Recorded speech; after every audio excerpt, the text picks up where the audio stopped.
Century 21 et ses 915 agences immobilières au service de vos projets partout en France présentent Sud Radio Conseil de famille.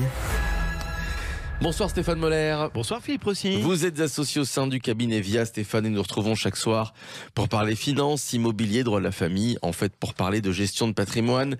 Aujourd'hui, nous allons répondre à Yusha qui nous écoute depuis l'île de la Réunion. Il nous demande pour quelle option fiscale opter pour sa SCI. Doit-elle être à l'IR ou à l'IS ? De quoi parle-t-on, Stéphane ?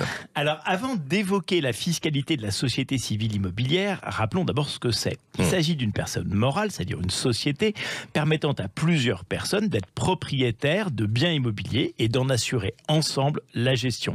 Une SCI peut faciliter l'acquisition d'un bien, mais aussi en faciliter la transmission. Mais je crois savoir que ces deux types de SCI ont des caractéristiques différentes, notamment fiscales.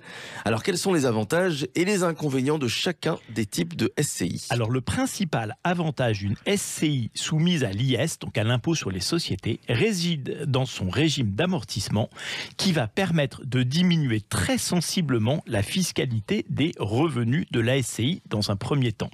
Mais avec ce type de SCI, la fiscalité est en fait différée, puisque à cause de ce régime d'amortissement, la SCI va générer une plus-value comptable le jour de la revente du bien. Mais alors, quel intérêt d'opter pour une SCI à l'IS ? Alors, il y a tout de même deux intérêts majeurs. Un, les biens achetés avec une SCI à l'IS ne rentrent pas dans le calcul du taux d'endettement de l'investisseur. Les critères de financement sont donc différents. Ils sont plus souples à condition de disposer d'un apport important. 2. Grâce au principe des amortissements, l'investisseur ne paye pas d'impôt pendant la période de remboursement du crédit. L'investisseur diffère cette fiscalité au jour de la revente de son bien, ce qui allège son effort d'épargne. Il ne paye pas le crédit plus la fiscalité, il paye juste le crédit. Donc en fait, la SCI à l'IS rend possible des acquisitions que l'investisseur n'aurait pas été en mesure de porter en dehors de ce mécanisme, mais le prix à payer, c'est une fiscalité finalement accrue. Exactement. En synthèse, chacun des deux types de SCI présente des avantages et des inconvénients. La SCI peut être imposée à l'IS ou à l'IR. À l'IR, la SCI est dite en transparence fiscale, c'est-à-dire qu'elle n'a pas d'existence fiscale propre.